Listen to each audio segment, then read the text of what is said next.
All right. Hey, guess we're streaming live. We can do this. Here we go. Fuck you. That's my name. Yeah. Hey. Fuck 'em. Attention, interest, decision, action. Attention, interest. Are you interested? I know you are, because it's buck or walk. You close or you hit the bricks. Decision.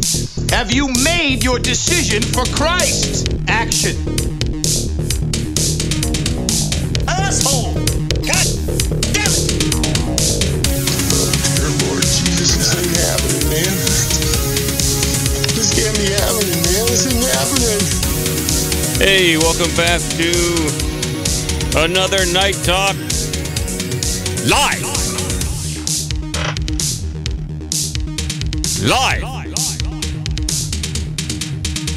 I'm your host, Midnight Mike. Oh, yeah. And I am joined by Clownbaby's over there. Asshole! Oh, yes. Oh, yes. Clownbaby's over there. We're going to be talking about the movie Twister tonight and 10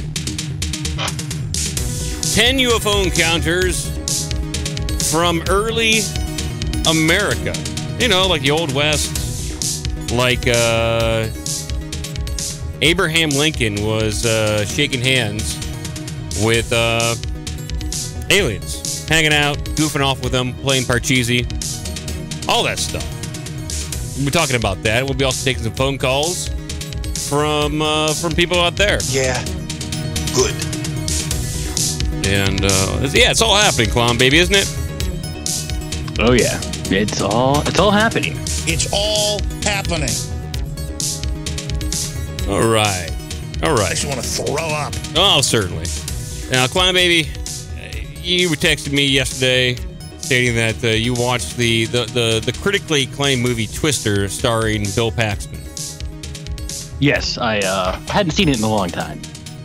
It is one of these movies that it's an awful movie. It's a bad movie. It's a high budget Hollywood movie. They dropped a lot of money into special effects. It's about storm chasers, and it has like these one group of storm chasers, Bill Paxton and his ruffians, starring like Philip Seymour as a Hoffman, and then the guy who played Cameron from Ferris Bueller's Day Off, and isn't Jack Black in it?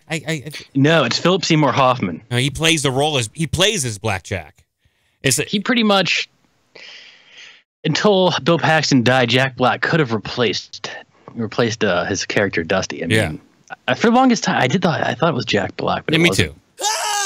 And it is just god awful. I love bad movies, and when you said that you were watching, I was like, thank God that the bad gene in our family that likes bad movies, bad content has been passed on. Oh yes, it will continue. I think yes. Dad passed it on to me, and I'm glad it actually got passed down to you. I don't think an older and brother you passed it on to me when you sired me. Yes, you get ordained into bad content and bad movies. It's not that we like bad movies. It's just we appreciate douchey shit. It's so bad it's good. Like Independence Day, the movie starring The Rock, San Andreas. There's some movies that are so bad. 2012. You're 2012. 2012. So, yeah. San Andreas. 2012 is also bad. Bad movies. I have an appreciation for all this bad shit. There's a lot of episodes of Star Trek: Next Generation, completely awful, that I absolutely love. But with Twister, starring Bill Paxton, and I have it up on screen here. There's a Twister poster. It's from the creators of Jurassic Park and the director of Speed. I looked this up. It was written by Michael Crichton. Really? Twister? Yeah, I had to look at work whenever he sent me the Opie and Anthony, their compilation of them talking about Twister. Yeah, Opie and Anthony would always go back to Twister and how douchey it is and how awful the dialogue is. You have like Philip Seymour Hoffman, who won the Academy Award, and then a couple years previous he's playing what was the they all have these like nicknames, like the guy who played Cameron from Ferris Bueller's Day Off, his nickname was Rabbit. There's Rabbit, Dusty. Dusty. Dusty was Phil Seymour who was Hoffman's the character. guy? There's a guy with glasses who had like curly hair. Preacher, yeah. I know all their names. Like, and then Bill Paxton's character was the Extreme. Someone's saying Jack Black was in Twister. Was he? Jack Black was in Twister? I think we're all misremembering. I think this is the Mandela effect working right now. We all remember Jack Black being in Twister, but I don't think he was. I remember him as Dusty, but that's Philip Seymour Hoffman's character. Yeah. So, like, this movie starts out. Is the premise? I believe it is. Bill Paxton and his fiance come down. Well, they come down to, I think it's Oklahoma. He goes to see Helen Hunt and her storm chasing crew because what's his name? Bill Paxton used to be part of it. I think he's a weatherman now or something. And they like came down, like didn't just finally sign divorce papers. Mm-hmm. I don't know why. I guess maybe he like tried to mail it to her and she never signed them or whatever. Like, can't you just like, you know? You could have faxed it. Yeah, you know, or whatever. So Pony Express. Yeah, Pony Express it. FedEx it. So like Bill Paxton gets there, he starts talking to Helen Hunt, tries to get her to sign the paper. Why he brought his fiance, I don't know. But I'm gonna bring my fiance to sign my divorce papers. Yeah. Come on, let's go sign my divorce papers. So they're like, her and her crew leaving in a hurry because there's some like thunderstorms flaring up, and they're trying to deposit this like probe into a tornado to put it in its path, so it sucks it up at all these sensors and shit. Dorothy was the probe, this brand new a meteorological device that would track the interior of a twister. Right. Yeah, Dorothy, when it had these little things, it opened up and it blew its like probe load up into the tornado. Yeah. So they take off. This tornadoes, you know, they were, you know, they don't last long.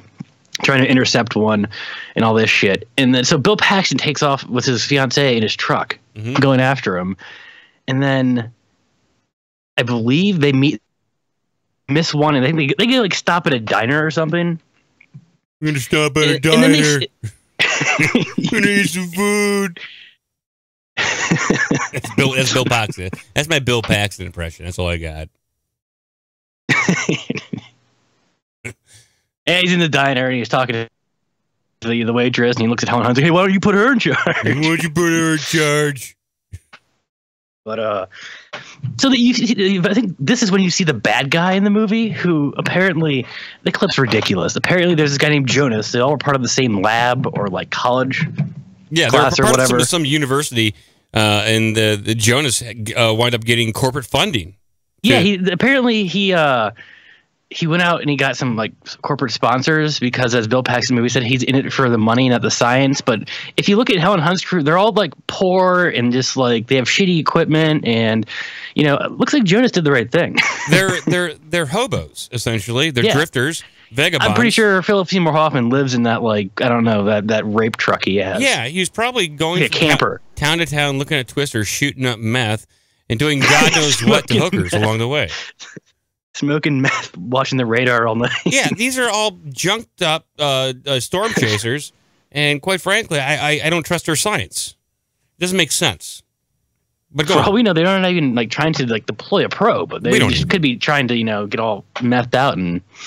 It looked like they were trying to throw a toaster into a twister. I don't know exactly what was going on with that probe, but the science didn't add up for me.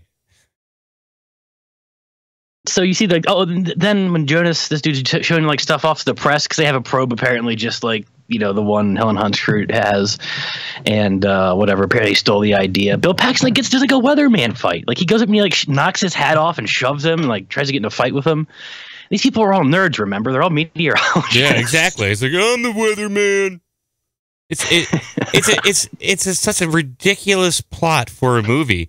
I find it hard to believe that Michael Crichton had anything to do with this. It's based on probably something that Michael Crichton wrote, but he didn't write the screenplay. He didn't write the shit dialogue in this movie.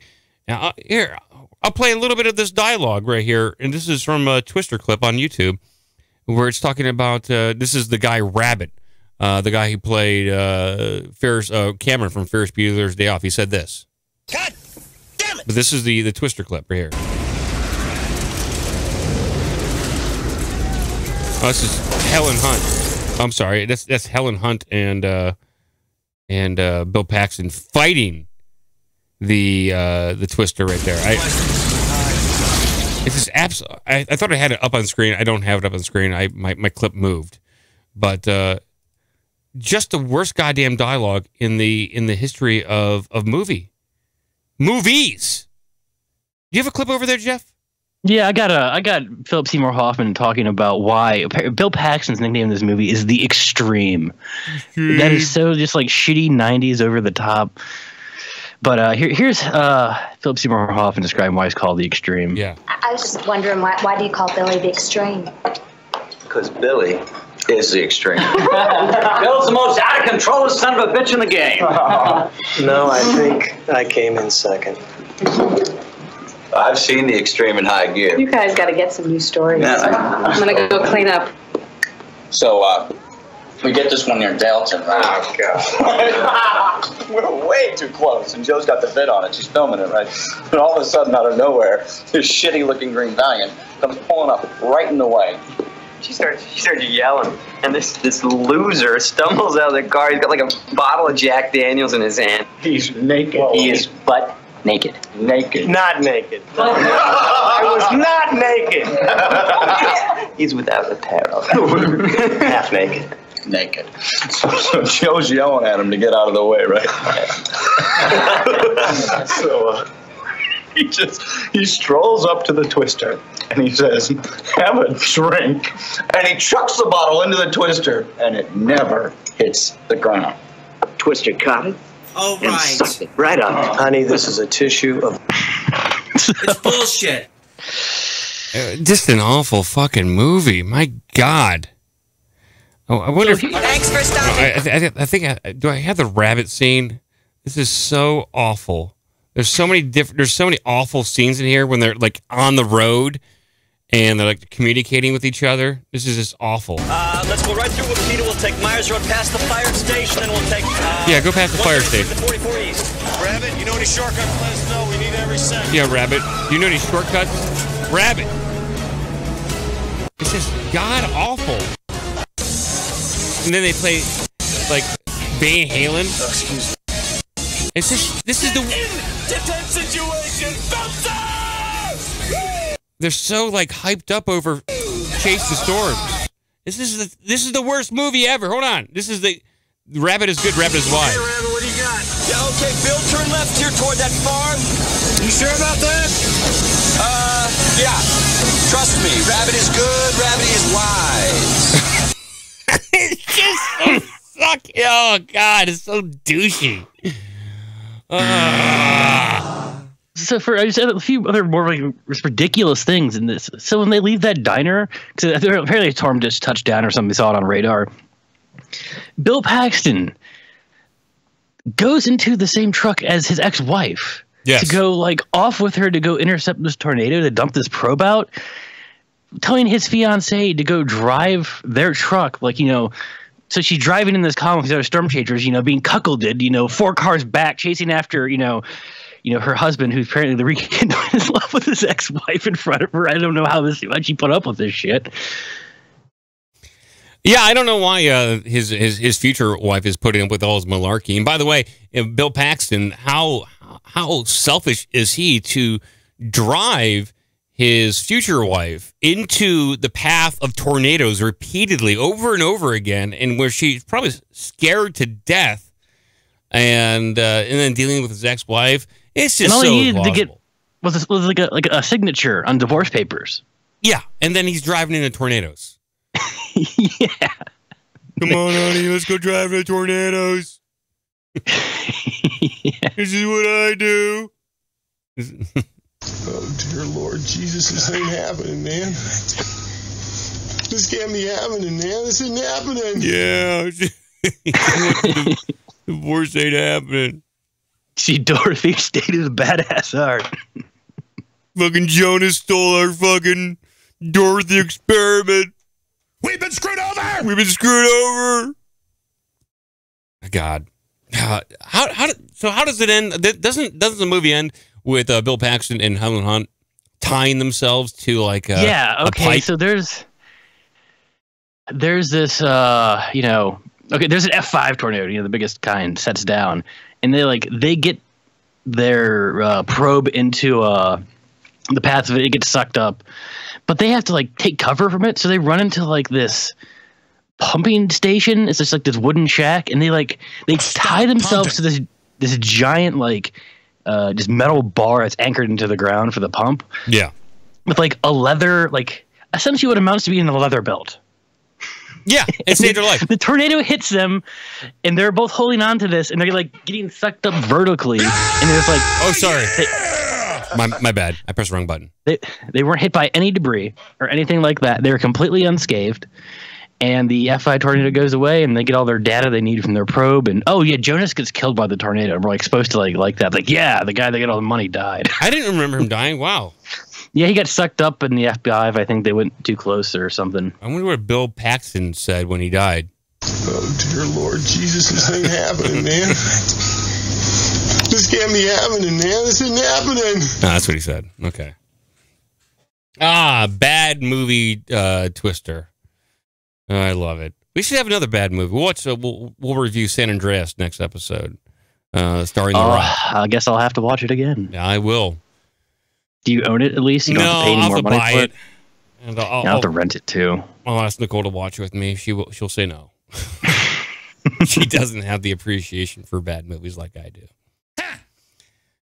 You got anything else on this? You want to move on and do some UFO news? We'll maybe take a phone call. We got our clips, so we got some Twister news. I mean, there's just tons of more bad shit in there. But yeah, I think we're good on Twister. You're good on Twister? All right. 614-388-9109, and we'll take a call. Then we'll move on to some UFO stuff. Excuse me. Hello! Yeah, maybe you have a call up with your favorite bad movie featuring Bill Paxton.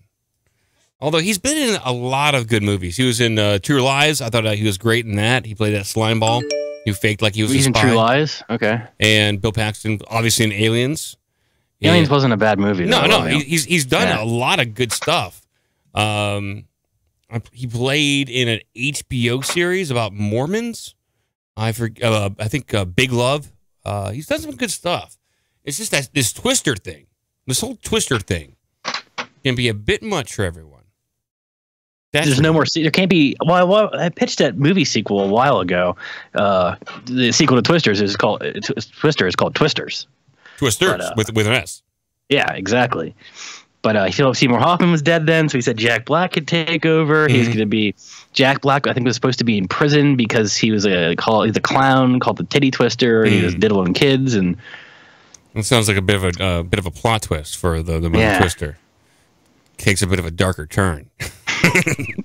But Bill Paxton breaks him out of jail with hitting the prison with a tornado or something. I don't know. You have to find it and listen back to it. Well, I mean, obviously the plot has to be hashed out a little bit, but I think there's something there, definitely. All right, let's do some UFO stuff. I love lists, and I know everyone out there likes lists as well. And I have 10 UFO and alien encounters from America's early years. I don't know how early we're talking about. Are we talking about the New World? We're talking about colonialism? Are we talking about that? Or are we talking about anything post-Civil War? I don't know yet. I'll be honest. I haven't read the list. I saw the list, sent it to myself, and said, I'm not going to even read this until it's showtime. I'm doing too much show prep watching Twister list clips. First. Yeah, list first. This is going to be good. Yay. Well, we got time to kill. We have no one's calling in, and we got 40 minutes to kill, so we got the entire show just to read down some good old-fashioned lists. So number 10 is the Aurora alien, Aurora, Texas, 1897. According to the April 19th, 1997 edition of the Dallas Morning News, a strange metallic craft screamed out of the skies over Aurora, Texas, early one evening, eventually crashing into a windmill on the land of a local judge, J.S. Proctor. Furthermore, an alien body was recovered from the craft, reportedly the pilot. It goes on to say, perhaps found on his person, evidently, or papers found on his person, evidently, the records of his travel are written in some unknown hieroglyphics and cannot be deciphered. The article concluded with the pilot's funeral will take place at noon tomorrow. That's awesome. Okay. Okay. Caller, go ahead. Okay, I guess the caller hung up. There we go. Okay. Don't know what's going on there, but okay. The funeral apparently did take place, and the alien body was buried in the local cemetery. The townsfolk would place an unmarked stone to mark the site, and the incident was largely forgotten. That was until the 1970s, when journalist Bill Case took an interest in the account. Case would claim to have found the grave in the Aurora cemetery and even conducted basic tests which indicated a small coffin below. As he was in the process of applying for the rights to exhume the grave, the stone marker mysteriously disappeared, as did the contents once hidden below. Case believed this was the government removing the evidence of the alien body, and in an opinion he didn't even hold back on voicing. Okay, so we've heard about this alien guy over and over again. Why is Hannah barking in the background? Do you hear that, Jeff? Yeah, you should. I don't know. Yeah, I don't know. There's nothing I can do. Just dump a bunch of glasses of water on her, maybe. I know. I mean, I don't know why she's barking all of a sudden. Shut up! But you've heard about this Aurora case, haven't you, Jeff? This alien body in the grave? This guy in an airship and crashed down? Yeah, I believe I have a book on it. I read like 50 pages and then I stopped. But if papers were found on this person, would they bury the person with the papers? So that there might be some evidence floating around with these hieroglyphics. Hopefully. This article doesn't go into it. It's a list first. Why would it have anything of substance? Number 9, Joseph Smith and the angel Moroni. Moroni? You know this Moroni? Moroni? Moroni, New York, 1823. Joseph Smith. I'm assuming they're talking about the Mormon Joseph Smith. We'll find out. One evening in New York in September 1823, 17-year-old Joseph Smith was awoken by what he would later describe as an angel dressed in clothes that were a brilliant white. According to this mysterious visitor, who called himself Moroni, it was his mission to direct Smith to a location where he could retrieve sacred golden plates upon which were historical writings from long ago. Hey, guys, shut the fuck up. Guys, come on. I'm shutting the door. My Lord. Jesus Lord. I'm trying to read about the Mormon angel, and the dogs are barking. Sorry about that, everyone. Jeez. I hang up and everything? Clownbaby, you still there? Oh, yeah, I'm here. Okay. So Smith did as the visitor requested, and if the story is to be believed, he did indeed recover these sacred golden plates and set about translating them. It would take him 15 years to do so, and the writings would go on to form the basis of the Mormon religion. Conveniently, or not, the plates were taken back by Moroni once the translation was completed. Now, I learned a little bit of this in watching the play, The Book of Mormon, produced and created by Trey Parker and Matt Stone of South Park. Yeah, I need some basic stuff about Mormons, but... So I'm kind of wondering why they decided... So this is an angel visitation, and I understand there can be some crossover with what people believe to be angels versus UFOs. It's kind of like up to interpretation. But they plainly put this in alien encounters. And but this is more of an angelic encounter. Is that on Craigslist? Alien encounters. Single male looking for alien encounter. Discreet. Misconnections. Angel encounters. All right. Well, that's the Mormonites right there. Number 8, the storm that saved Washington. Okay, what's going on here? Caller, go ahead. Caller? Yeah. Hello? Yeah, hello. Caller, go ahead. Hello? Hello? Yeah, hi. Hi. Is this Mike? It is. Hey. Hi. Yeah. Do you recognize who it is? Yes. Hi, This it's Monica. yes, this is the woman who... Do you remember me? Yes, I do. You were the one that supposedly met with Strokey Bill. I'm the one whose life you ruined, yeah? I ruined your life? Yeah, well, I just rang because I'm just... Yeah, I'm absolutely, like, raging. Mm-hmm. You see, when I called you the first time, I was totally not expecting that that we would be in a situation. So Bill hired me, okay? It was all just a big lie. I was on agreement on a freelancer website and that maybe it would go on YouTube. I did not expect that there'd be some fucking stupid, ridiculous website called something like what do you smell like down there.com. Mm-hmm. So I'm just what the fuck is going on? I want to know what's going on too. I don't know what's going on. Springfield. You what? What do you think this is funny? Sarah, do you think this is funny? This is entirely ridiculous. What's going on here? So you're saying this ruined I your don't life? understand why it's ridiculous. This is completely asinine. Yeah, right. So let me tell you this. No, I said then I was from Yorkshire, yeah? And I've got quite a recognisable voice, and people in my village, they know who I am. Sure. Yeah, I want to know what's been going on. So I'm trying to explain to you. If you actually listen... I'm listening. I'm trying to. I'm an American. I don't listen very well. Listen, here's what's going on. I'm going to lay it out really clear for you, okay? Okay. All right. I'm going to lay it out crystal clear so that you know. All right. Okay. Yeah, it did ruin my life. So, How?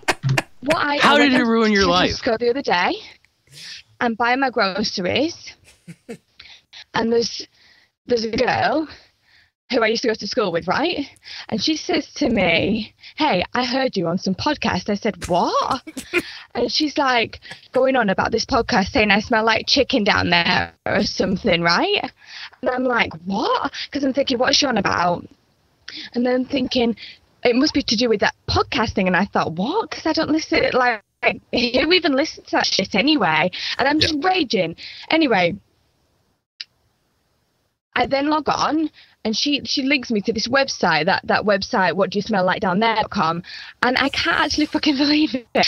Like, there's a link, and it's connected to the YouTube video of me spelling like that, about the conversation that we had online, and I thought that is not what we agreed at all.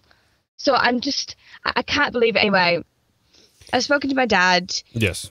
He's an intellectual property lawyer, and he's going to send you a package in the post, which is going to explain everything about the case. I don't really understand it, if I'm being completely honest, but definitely he's going to send you a package which will explain what's going on, and my lawyers have to speak to your legal team, and we'll just have to go from there, because it's totally not what I agreed.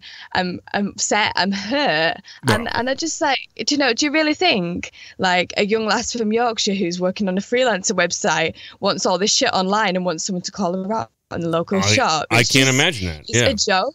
Well, I tell you what, if you're coming at me with lawyers from Britain, we got American pit bull lawyers here, baby. You understand that?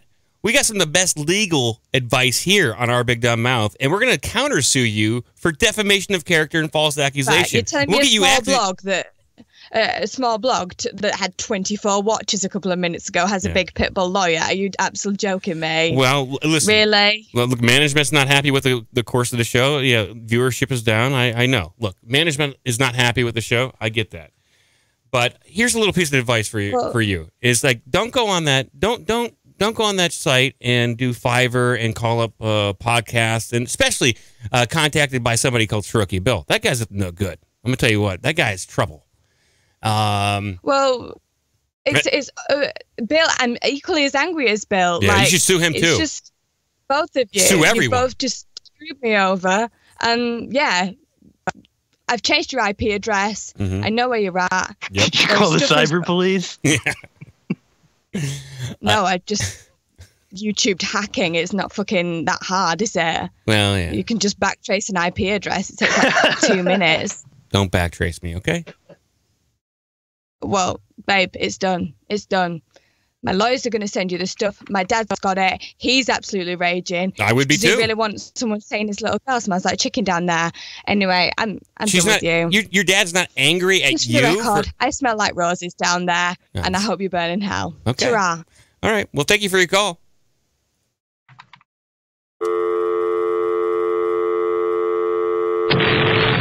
Okay, thank you for your call. Now, that was interesting. Apparently, we're being sued. I don't know what we'll do. I got backtraced, apparently. Yeah, I'm looking for the drop. I gotta have that. The show will stop until I find the cyber police and the backtracing. I think I have it right here. But I don't know why she would even dare sue me. I didn't ask her to call. I didn't do that. She did that. And she went on Fiverr and was contracting herself out. She worked with Strokey Bill. I didn't do that. Guess what? You lying bunch of pricks! Yes, that's right. Because I backtraced it! Consequences will never be the same! This is from That's why I laugh so hard. This is her father talking. her father! Ah, And if you Sir come Boyer. near my daughter, guess what?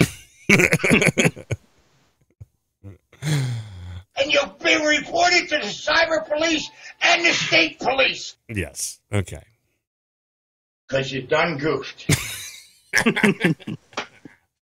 Like, I'm just trying to read UFO stories, and then I got people like Strokey Bill contacting people over in Yorkshire, calling up here talking about what they smell like, and I don't give a shit. No, I'm it's being amazing that two people that listen to this podcast somehow met each other unknowingly. Yes, unwittingly, and that woman was at a grocery store somewhere in Yorkshire, and someone approached her. It's like, "Hi, I heard you on the podcast, and you smell like chicken or tuna down there. Ho ho, chip chip, aye aye."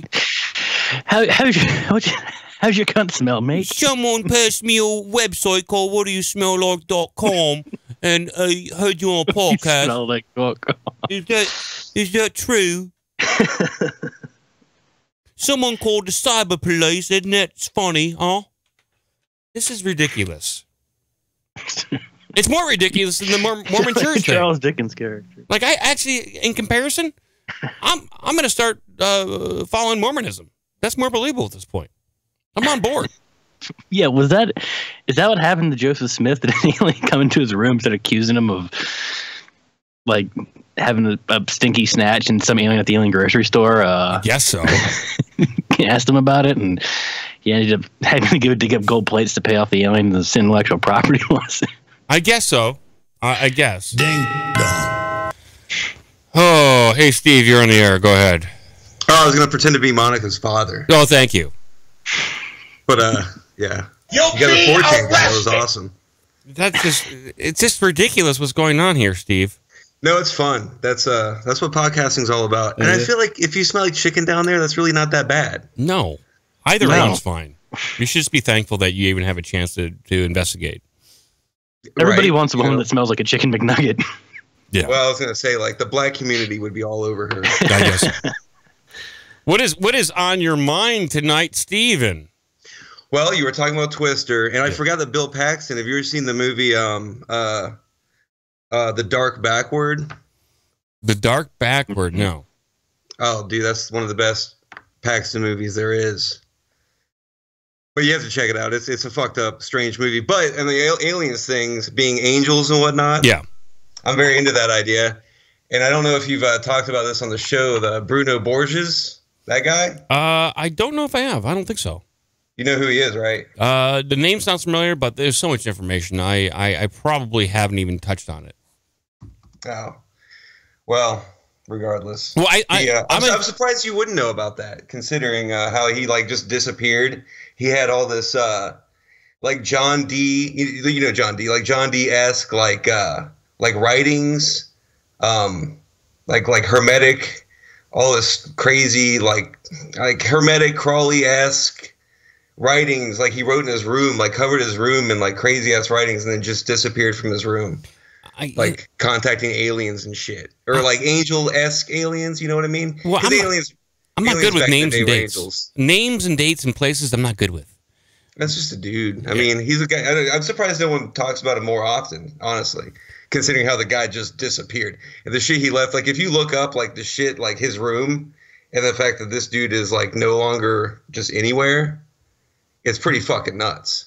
Well, I mean, I like the idea of angels and UFOs, and it's up to the viewer's interpretation to kind of like what they are. Not to say that there's not aliens, but they're probably, you know, it's kind of like what reality do you expect to encounter when you encounter something paranormal? Then that's kind of what it is. So when it comes to like the Mormonism and Joseph Smith interacting with a perceived angel, it could have been some sort of higher dimensional being or an extraterrestrial intelligence, and that's just what he interpreted it to be an angel.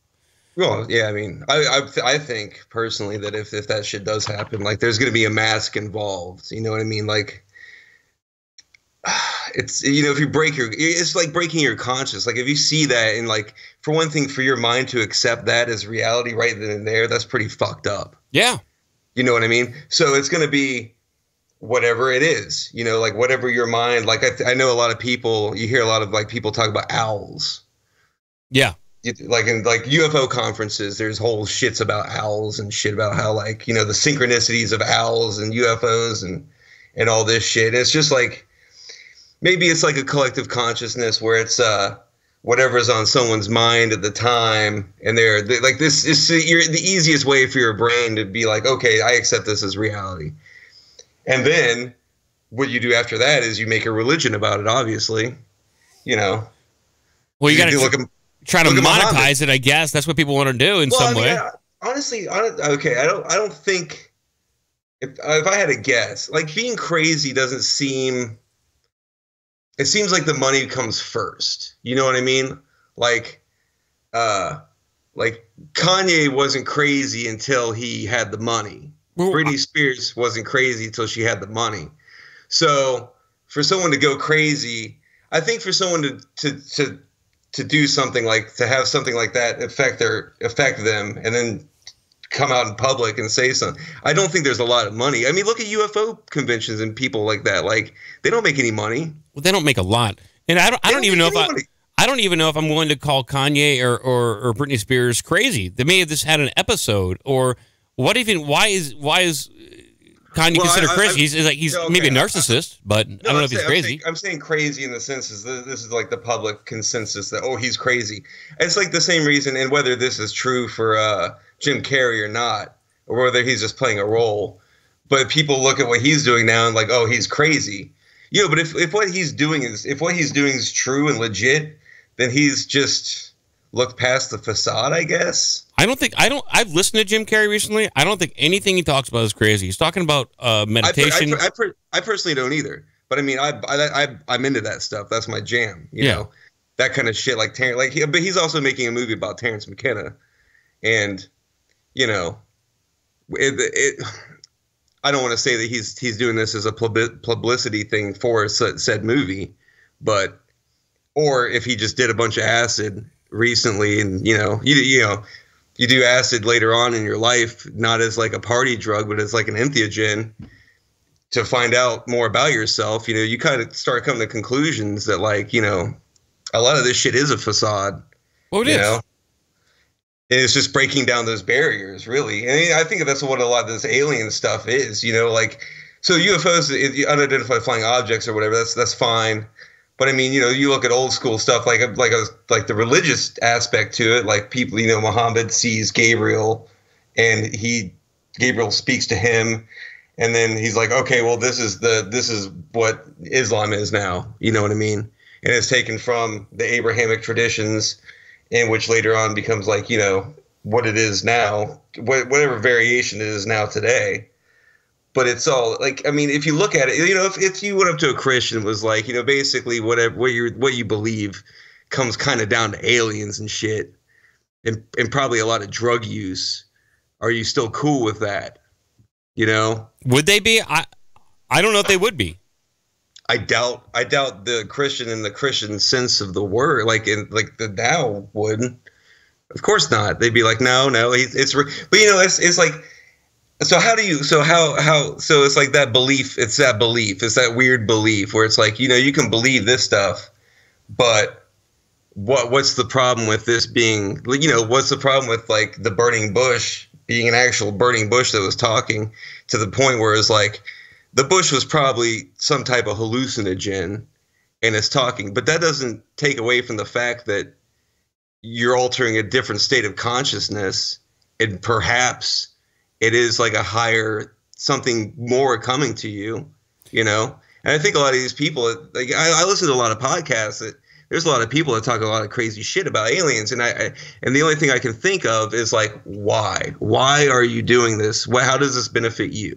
You know what I mean? And it doesn't seem like it does, other than the fact that like there's this like this is what I saw, this is just what I'm saying, I'm not getting paid for this. You know what I mean? It just seems like it's well, I mean, obviously you want to express what you think about reality, and if you see something in reality that doesn't really conform to it, yeah, you want to tell everyone you can about it, and hopefully be taken seriously. I mean, yeah, I don't think you do want to tell everyone that I do, but I don't think you. Well, I mean, I guess it takes a special person. Hey, Clownbaby went to a UFO convention recently, and oh really? Yeah. Okay. I mean, did you see anybody there? You see anybody there really making money off this stuff? I don't think so. No one makes money. I think people were selling books and DVDs, but I don't think they were raking in a lot of dough.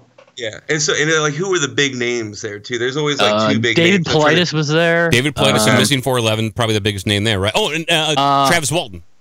Travis Walton from Fire in the Sky. Okay, the actual guy who was abducted, and there was another guy. Crap, I can't remember. I recognized him. Nick Pope. He's a perfect example. Yeah. That guy's a perfect example of the fact that I don't think he wanted to even mention any of this stuff. He was kind of pushed into it, right?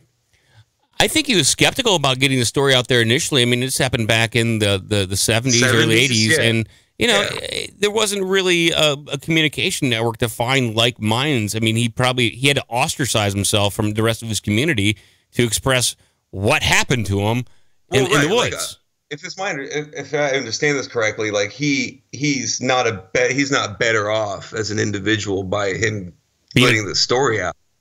I don't know if he is or isn't. He's certainly not. I don't know if he's mentally better off by being abducted. He got to see a different side of reality than anybody else.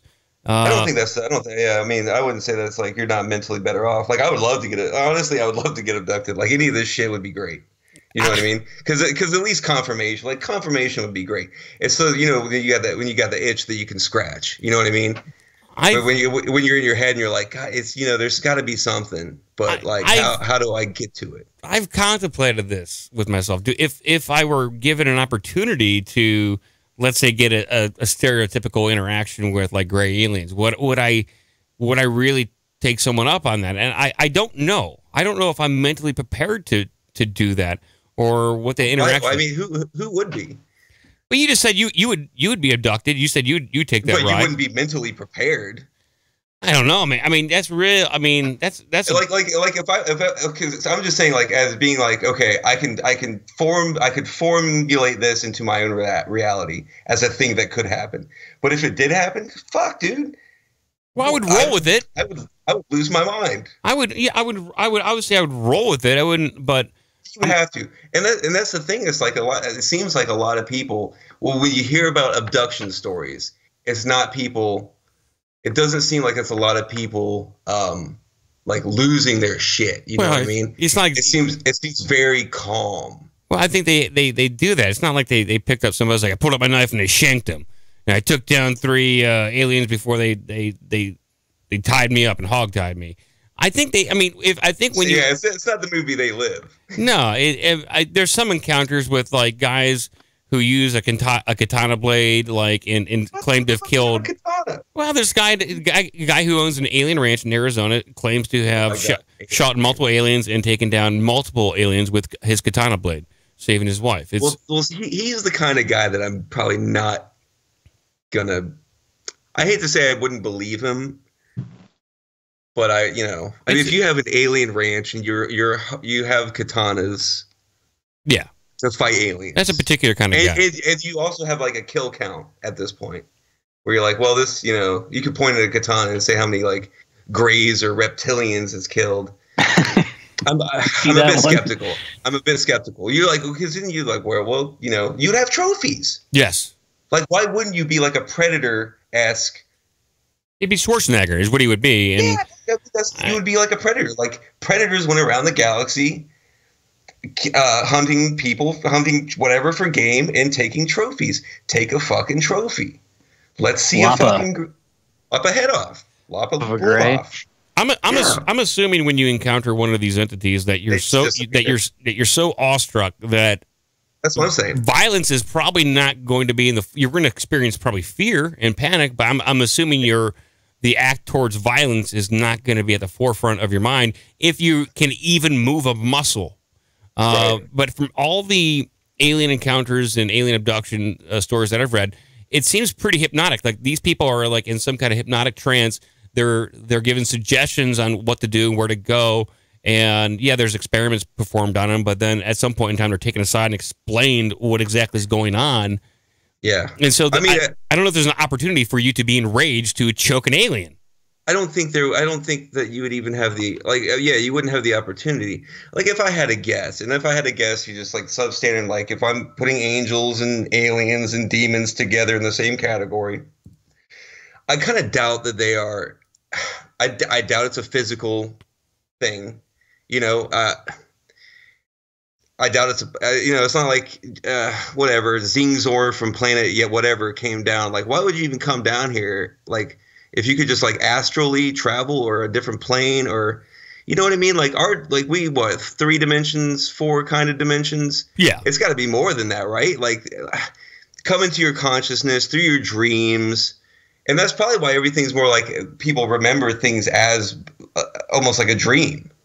Yeah. It's like, why wouldn't it be that like Jungian type of dream thing where you would have these archetypes and, you know, man's language is symbols.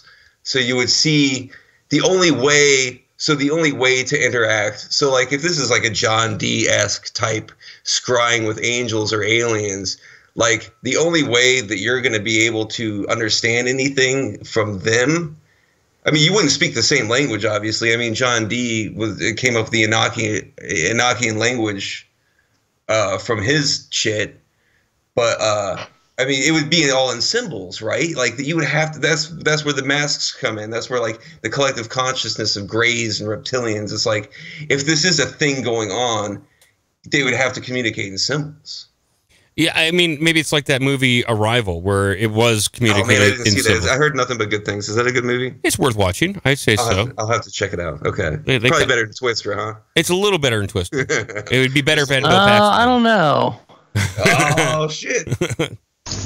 I mean, there's no Philip Seymour Hoffman. Well, there is just no Philip Seymour Hoffman. Actually. Yeah, that's true. Let me see. Can I read one last alien encounter? Dude, yeah, go ahead. I'm gonna read. I wasn't trying to interrupt or anything. I just the aliens and angels thing is pretty cool. I'll read this one. This does actually feature George Washington. And you're reading these off. I thought you're reading them off Craigslist. No, it's not Craigslist. This is Listverse. George Washington. It says if the above incident wasn't strange enough, then the one that George Washington apparently recounted to Anthony Sherman certainly was. According to Sherman, who was present at Valley Forge during the fighting with the British, Washington informed him of green-skinned warriors who would visit him during the night. These green visitors would provide Washington with key information regarding British troop positions as well as best places for him to launch his attack to take advantage. Further to this, Washington also claimed to have been visited by an angel who showed him visions of the future, a future that showed America growing into a nation that it is today. Washington would state, "I cast my eyes upon America and beheld villages and towns and cities springing up one after another until the whole land from the Atlantic to the Pacific was dotted with them. Many believe the visitors to possibly have been Native Americans with green war paint, or more likely hallucinations experienced by Washington, who, like his troops, was battling weary and increasingly disheartened at the predicament. However, some such as researchers and author Quentin Bird, believe the accounts to be obvious signs of alien intervention. Or they could have been orcs or goblins. Could have been orcs, goblins, but World of Warcraft scenario. Washington plainly stated to Sherman that he encountered creatures with green skin. Money's green. And that Washington used this information to win the war. He had green skin. Or I'm at not least the battle. surprised. I mean, like to bring up D again, he did the same thing with Elizabeth in getting their. That's the whole. He spoke to angels, and that's where their navy came in, and she took over. I don't know most of the world at that point in the 1500s. Well, and actually, Clownbaby a couple months ago brought up Napoleon and the Little Red Man. Yeah, the Red Man. Yeah. What was that story, Clownbaby? Like, did Napoleon talk to a Little Red Man? He crap, I have him on the other computer, all my monsters of the week. But yeah, he essentially had, like, through major parts in, like, his life and, like, the French Revolution and, like, being emperor of France, like, he saw, and, like, I think in the Egyptian campaign, like, he talked to this red man and he told him, like, it's like a little tiny, Little red man miniature of destiny. Yeah, red man, yeah. He would just tell Napoleon, this is going to work out for you, blah, blah, blah, blah, like a life coach. He's destined to do this. Yeah, kind of. Yeah, he's kind of a little red life coach. Isn't that a Prince song? Little red life coach, yeah. Well, yeah. It get changed. If the Corvette is a coach and... There's like a lot of these little incidents. No, so there is Napoleon Bonaparte had a little red man of destiny, is what he was called. Yeah, and Alexander had the same thing. That's the oracles of Delphi. And he spoke to. Thomas Jefferson describes a UFO sighting at Baton Rouge in 1800. Which he was always a weird dude because he took all the weird shit out of the Bible. TJ, for him to TJ, for him to even bring up anything supernatural is it would have to be true, right?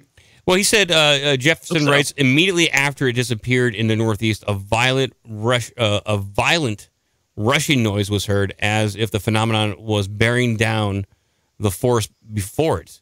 And in a few seconds, a tremendous crash was heard, similar to that of the largest piece of ordnance, causing a very sizable earthquake.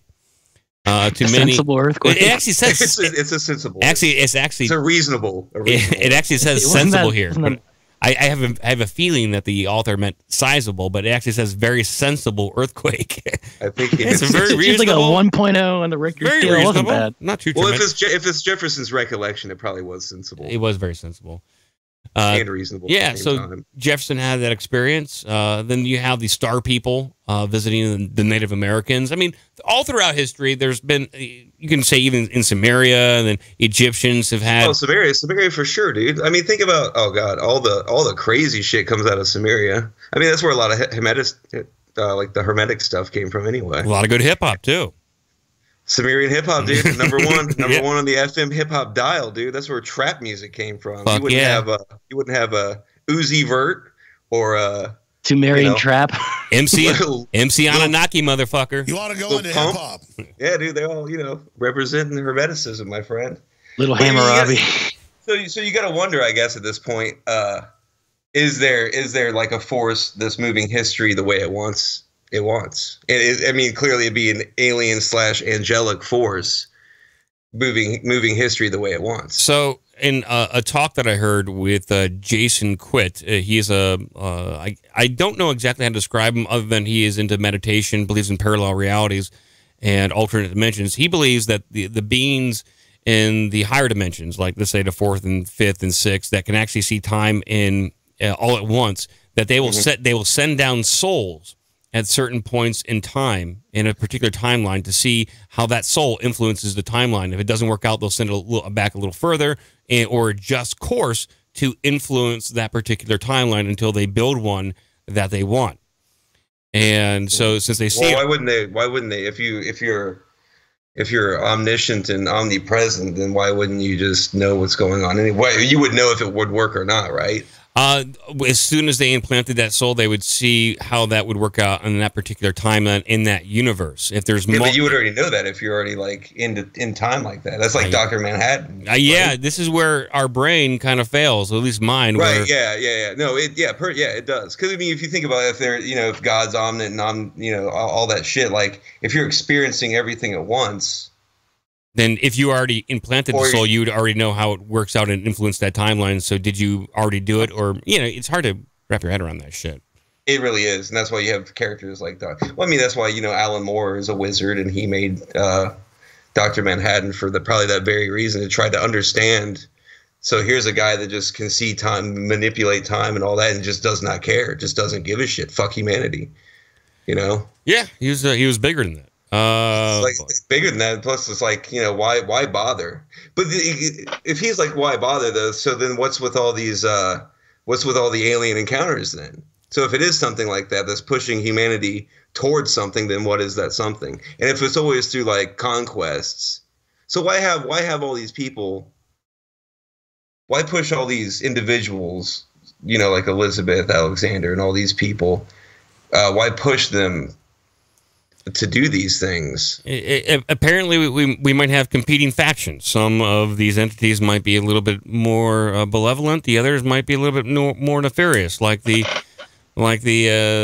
creatures or reptilians that were channeled by the Nazis and the Vril Society and the secret space program that the Nazis were building. I mean, who knows? That's all weird stuff. The Blavatsky. That's all. What is that? What is that called? I can't remember now. It gets weird. And it does get weird, but it all stems from the same stuff. It does. It all stems from the Western esoteric tradition of Hermeticism, where it all basically goes all the way back to John Dee again when he's scrying with angels and shit. He wrote down all this shit, and so all anyone else is trying to do is it may be like it's opening fucking stargates. You know what I mean? Like maybe in a way this is opening stargates type of thing. You know what I mean? It's possible to where you're letting in whatever energies or whatever, so they could be like, because aliens are set up in that like angel and demon type thing, where you have the good aliens that want you to do good, and you have the bad aliens that are against those other ones, and they're using humans.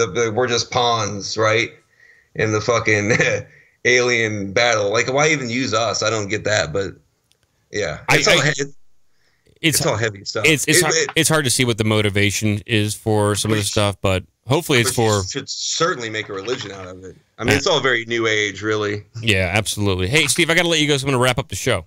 Oh, you're good, man. All right. Take care. I'll talk to you soon. Bye. Yep.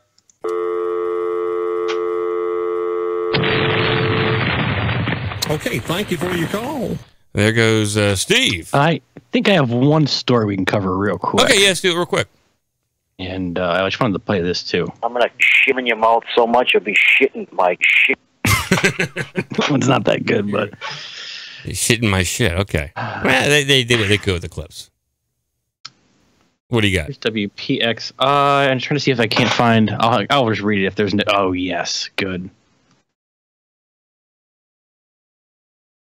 There we go. Well, new on 11 at 11, a man is behind bars accused of stabbing a woman at a busy Fayette County store. Channel 11's Aaron Clark is live tonight, and Aaron, state police say this was not a random act of violence. No, Marlisa, this was all the result of a domestic dispute. A separated husband and wife agreed to meet at a Walmart parking lot so that they could exchange a debit card. Well, they got into an argument, and then the husband, he attacked his wife. State police say Robert Bruce Carpenter Jr.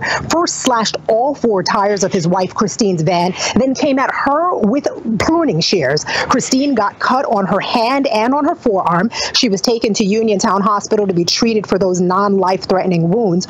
Robert actually fled the scene and was apprehended by state police about a mile away on Matthew Drive near Target. Now, Channel 11 was there and witnessed a suspect in a police vehicle. We are working to confirm if that suspect is in fact Carter. Now, tonight, Carter, he is being held at the Fayette County Booking Center. I like how he slashed all 4 of her tires first with pruning shears. This guy's a sick fuck.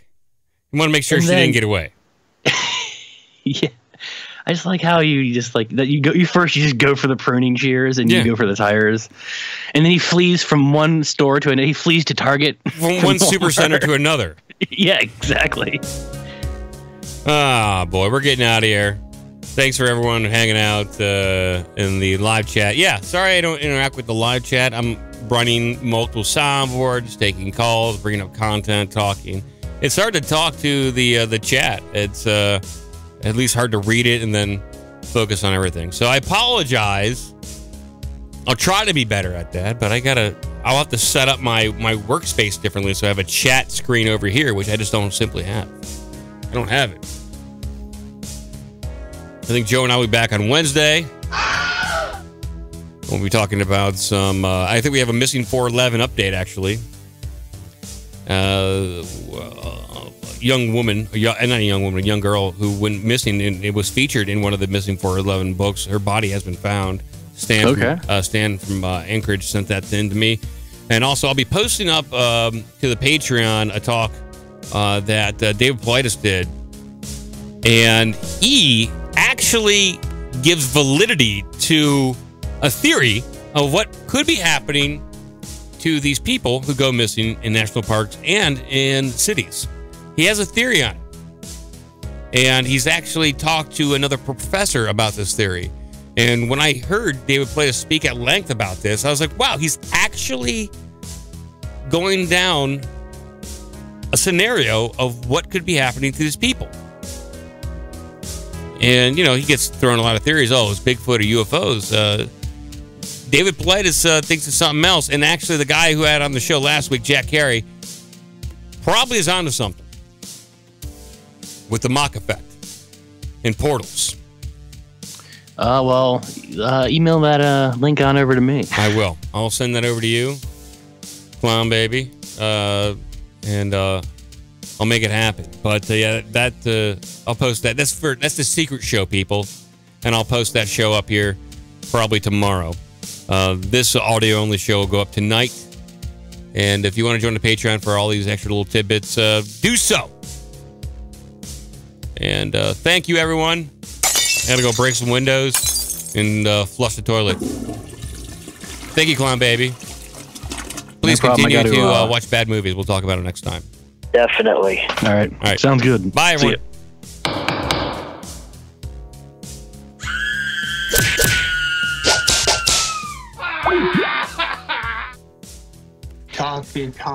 Talkie.